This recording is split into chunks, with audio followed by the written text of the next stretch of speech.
안녕하세요. 임원열 목사입니다. 오늘은 마가복음 가지고 마가복음 전체의 구조 또 신학 등등을 생각해 보도록 하겠습니다.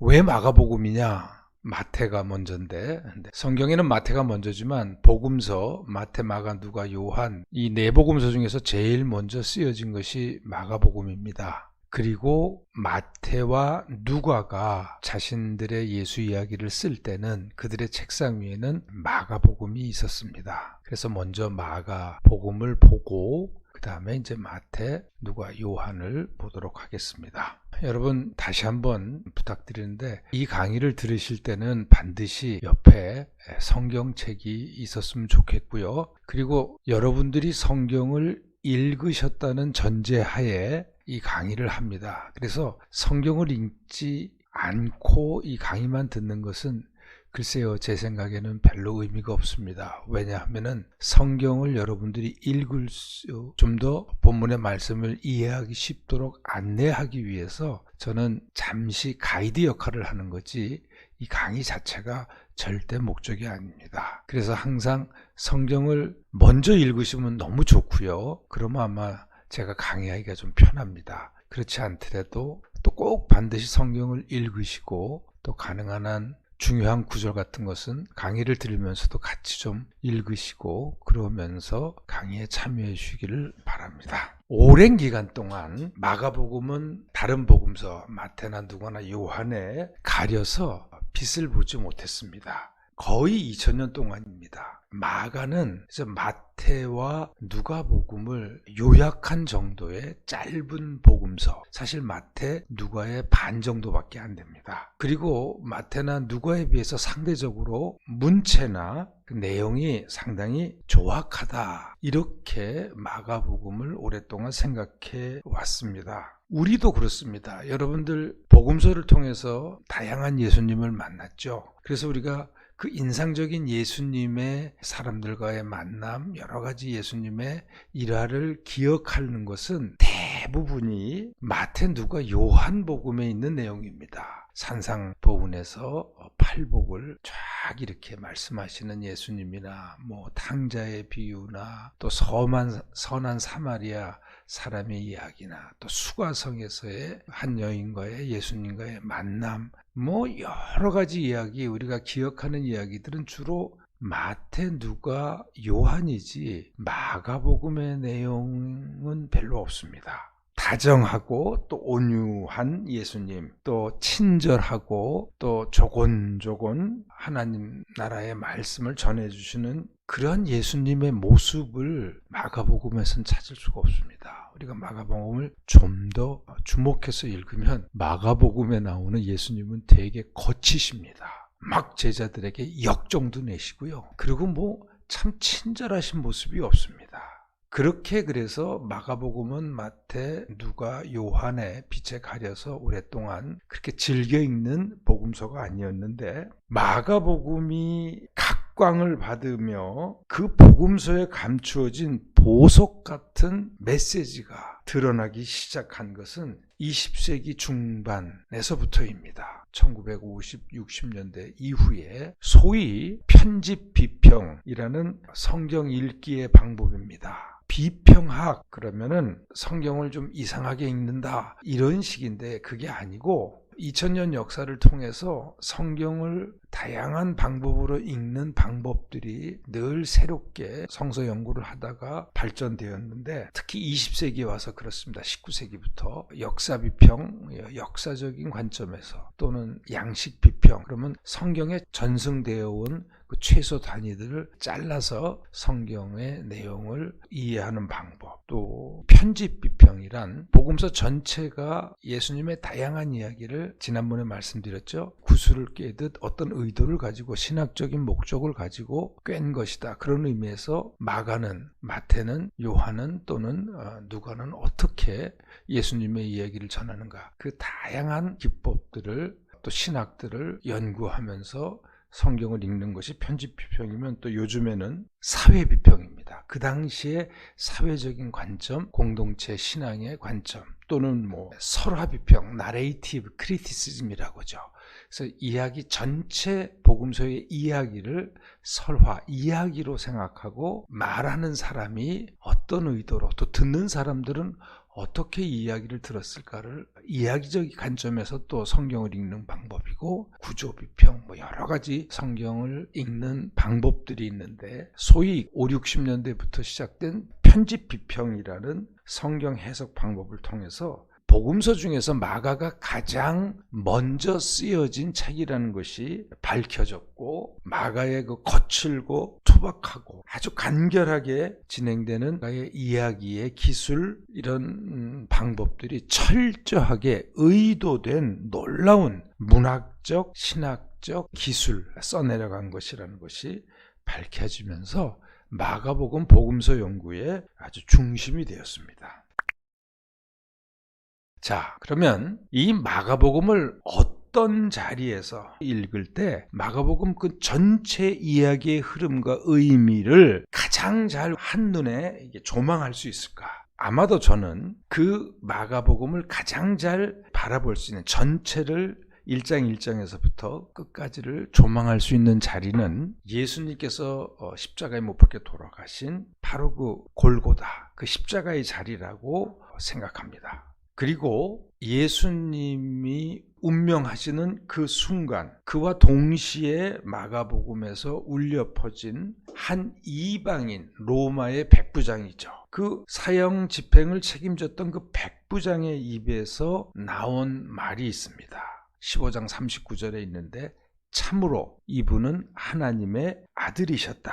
요 백부장의 요 짤막한 이 고백이 마가복음 전체를 감싸고 있는 중심 메시지다. 이렇게 생각할 때 바로 이 자리가 예수님의 죽음의 자리가 마가가 이야기하는 예수님의 길을 가장 잘 조망할 수 있는 자리라고 마가가 전하고자 하는 예수님 이야기의 중심 메시지의 큰 흐름을 잘 파악할 수 있는 자리라고 생각합니다. 자, 제가 여기서 마가가 잘 쓰고 있는 이야기를 기술하는 다양한 문학적인 방법이 있는데 그 중에 하나가 우리말로는 이게 없어요. 이게 이제 문학 비평 쪽에서 많이 쓰인 단어이기 때문에 그렇습니다. 포함, 뭔가를 포함한다. 인크루시오라고 하는데 이 포함이라는 이야기 기법을 마가가 자주 씁니다. 이것은 어떤 단어나 어떤 문장이나 또는 어떤 사건을 그 어떤 단락의 이야기의 처음과 맨 나중에 배치합니다. 그래서 그 이야기 전체를 이 단어나 이 사건으로 감싸는 기법을 포함이라고 얘기합니다. 인크루시오. 이걸 이제 우리말로 번역을 해서 그렇게 좀 낯익은 단어일 텐데요. 마가가 자주 쓰는 이 문학적인 기법 중에 하나입니다. 자, 왜 이 말씀을 드리냐면 마가복음 1장 1절을 보십시오. 그 첫 문장, 사실은 동사가 있는 문장이 아닙니다. 그게 제목과 같은 건데 하나님의 아들 예수 그리스도의 복음의 시작 이런 의미입니다. 시작이다 이런 게 아니고 하나님의 아들 예수 그리스도의 복음의 시작. 이 첫 단어가 헬라어에서는 뒤에 나오지만 우리말로는 하나님의 아들이라는 이 단어가 마가복음의 제목 중에 하나입니다. 여기서 처음 나온 하나님의 아들이란 말, 이거는 마가가 사용했죠. 이 말은 이후 전개되고 있는 예수님의 이야기에서 인간의 입을 통해서는 단 한 번도 나오지가 않는 어휘입니다. 다만 예수님이 세례를 받으실 때 또 변화산에서 하나님께서 하늘로부터 말씀하시는 단어입니다. 이는 내 사랑하는 아들이다. 그 다음에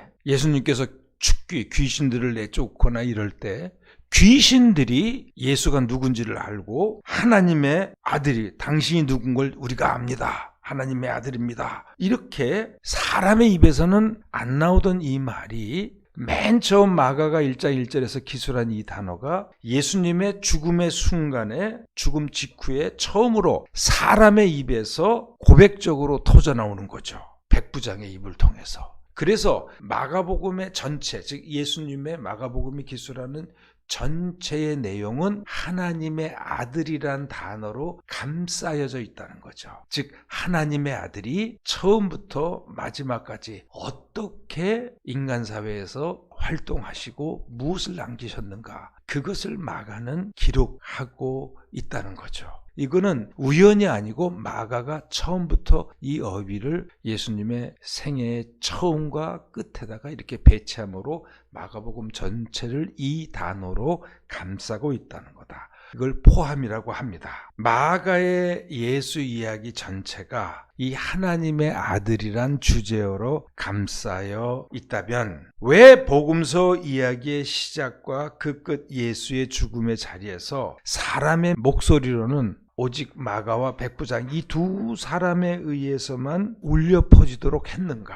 이 질문이 마가복음 전체를 꿰뚫는 질문이고, 하나님의 아들 예수 그리스도가 누구인지를 바로 알려면 예수의 죽음으로 이어지는 그 고난의 정점의 자리에 서 있지 않고서는 알 수 없다는 것이 마가가 전하고자 하는 핵심 신학이요 메시지입니다. 따라서 마가복음 전체의 이야기는 고난의 길을 걷는 예수님의 이야기입니다. 공생의 시작의 그 첫발부터 골고다의 죽음에 이르기까지 마가가 그리는 예수의 이야기는 아주 일직선으로 이어지고 있고, 예수님께서는 그 길을 가시는데 머뭇거리지 않으십니다. 계속해서 그 길을 쉼없이 걸으시는 모습으로 마가는 의도적으로 이야기 전체를 통해서 묘사하고 있습니다. 이렇게 우리가 예수님의 죽음의 자리에서 복음서 전체, 마가복음서 전체를 조망한 후에 마가 이야기 전체의 흐름을 살펴보고자 합니다. 하나님의 아들이 사람의 모습으로 이 땅에 오셔서 어떻게 하나님의 나라를 선포하셨고, 이런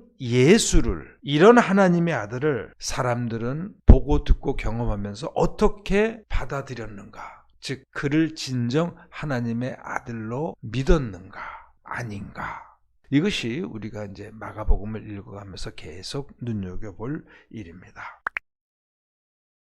그러면서 마가복음 본문에 들어가기 전에 또 마가가 아주 잘 쓰는 이야기의 기법이 있는데, 소위 샌드위치 구조적인 서술 기법이라고 합니다. 자, 여러분, 우리가 샌드위치를 보면은 빵이라는 두 조각 빵 사이에다가 빵과는 다른 것을 집어넣지 않습니까? 야채나 햄이나. 이제 이걸 가지고 샌드위치 구조라고 하는데, 마가는 어떤 이야기를 이렇게 하다가 그 이야기 중간에 이야기를 잠깐 이렇게 찢어서 이야기 중간에다 딴 이야기를 쏙 집어넣으면서 마치 샌드위치 구조와 같은 이야기를 이렇게 형성합니다. 예를 들자면 3장 21절부터 35절까지는 예수님의 가족들이 예수님이 미쳤다 하는 소식을 듣고 예수님을 데리러 옵니다. 그래서 사람들이 바깥에 예수님의 가족들이, 어머니와 형제들이 찾아왔습니다. 이렇게까지 얘기를 하고 그 다음엔 뭘 집어넣냐면은, 바리새인들이 예수가 이적과 기적을 행하는 것은 바알세불, 즉 귀신의 왕에 집혔다, 즉 바알세불에 신들려서 이런 일을 하는 거다, 그러면서 예수님을 비판하고 딴지를 걸죠. 그래서 예수님이 거기에 대해서 답변하신 후에 가족 얘기가 다시 옵니다. 누가 내 부모요 내 형제냐? 바로 하나님의 말씀을 듣고 행하는 자들이 바로 여러분들이 내 부모요 형제다. 그래서 이 형제, 가족들이 예수님을 찾아온 사건을 하나의 이야기인데, 요거를 잠시 찢어서 가운데다가 바알세불 논쟁을 집어넣습니다. 왜 이런 기법을 쓰느냐? 즉 예수님을 귀신에 집혔다, 또 예수님을 미쳤다 하는 가족들과 바리새인들의 비난, 이것이 같은 이야기다. 예수님은 이렇게 오해를 받았다. 또 있습니다. 여러분, 5장에 보면 회당장 야이로가 찾아와서 자기 딸이 아주 죽게 생겼는데 와서 고쳐주십시오, 이런 부탁을 하고 야이로와 같이 가는 중에 혈루병 걸린 여인이 예수님의 옷 끄트머리라도 내가 잡으면 낫겠다, 그래서 끄트머리를 잡고 누가 내 몸을 만졌느냐, 그러니까 그 여인이 나오고 네 믿음이 너를 낫게 했다. 그리고 나서 야이로 집에 가니까 그 딸이 죽었다 이거죠. 그래서 사람들을 다 물리고 그 죽은 소녀를 달리다금 하면서 일으켜 세우시는, 죽은 자를 살리시는 이 치유사역 사이에다가 왜 이 혈루병 걸린 여자의 이야기를 살짝 집어넣었을까? 그것은 읽는 사람들이 비교하기 위함입니다. 야이로는 예수님이 꼭 자기 집에 오셔서 우리 딸을 어떻게 치유, 그런데 죽었다는 소식을 듣고 이제는 끝났다. 그렇지만 믿기만 해라. 끝까지 믿어라. 그런데 이거에 비해서, 이 야이로의 믿음에 비해서 혈루병 걸린 여인은 내가 저의 옷구실에도 만지면 낫겠다는 그 믿음 가지고 사람들을 해치고 가서 그 옷을 만졌을 때 그 병이 낫고 예수님이 칭찬하고, 그러면서 독자들에게 이 야이로의 신앙과 이 수로보니게 여인의 믿음을 비교해봐라. 어떤 게 진정한 믿음이겠냐. 또 예수님이 6장에 보면은 제자들 12제자를 둘씩 짝지어서 선교 실습을 내보내시는 게 있습니다. 그리고 나중에는 이들이 돌아와서 예수님에게 보고를 하는 내용이 있습니다. 요것도 한 내용일 텐데 요게 사이에다가 다른 얘기를 확 집어넣습니다. 그 뭡니까? 세례 요한이 헤롯에게 의해서 죽임당하는 이야기를 거기다 집어넣습니다. 왜 이거를 전혀 다른 얘기를 이렇게 집어넣었을까? 그래서 어색하다. 왜 이런 식의 글을 썼을까? 옛날엔 그랬는데 이게 마가의 바로 이야기 기법이라는 거죠. 그래서 제자들에게 지금 너희들이 권세를 받고 귀신을 내쫓았지만 항상 이 길은 예수님보다 앞서가신 세례요한, 죽음을 각오하고 가야 하는 길이라는 것을 그걸 통해서 미리 암시하시는 거고, 또 가장 유명한 사건인 11장, 예수님이 예루살렘에 입성하시죠. 그리고서는 성전에 들어가시다가 시장이 있어서 무화과나무를 뒤지는데 무화과나무가 잎만 무성하고 열매가 없는 걸 보시고 예수님이 네가 다시는 열매를 맺지 못할 거라고 저주하시는 얘기가 나와요. 그리고서는 뭐라 하냐면 아직은 무화과 때가 아니다. 무화과 때가 아니니까 당연히 열매를 아직 안 맺죠. 근데 그런 예수님이 저주를 하세요. 그리고 다음날 아침에 다시 성전에 들어갈 때 보니까 어저께 저주하신 그 나무가 뿌리채 말랐다. 그걸 제자들이 예수님에게 이야기합니다. 근데 그 사이에 어떤 기사를 또 쏙 집어넣냐면 샌드위치 구조죠. 예수님이 성전을 청결을, 장사치들로 가득 찬 성전을 완전히 내쫓고서 정화시키는 사건이 보도됩니다. 근데 왜 이게 무화과 나무, 얼토당토 않는 무화과 저주와 뿌리채 마르고 이 안에 성전을 청결하게, 이게 무슨 상관이 있느냐. 바로 이게 마가가 그렇게 글을 갖다가 나레이티브를, 이야기를 진행하는 아주 고도의 수법입니다. 즉 무화과 나무, 열매 맺지 못하는 나무, 무화과 나무가 마른 것처럼 하나님의 열매 맺지 못하는 성전은 철저하게 뿌리째 뽑히는, 멸망당할 거라는 것을 이런 식으로 암시하면서 메시지를 던지는 겁니다. 이런 마가의 샌드위치 서술 기법이라, 또 인크루시오, 포함 기법, 여기에 대해서는 더 말씀드리겠지만 이제 이 정도만 말씀드리고 오늘 강의는 여기서 마치려고 합니다. 여러분 감사합니다.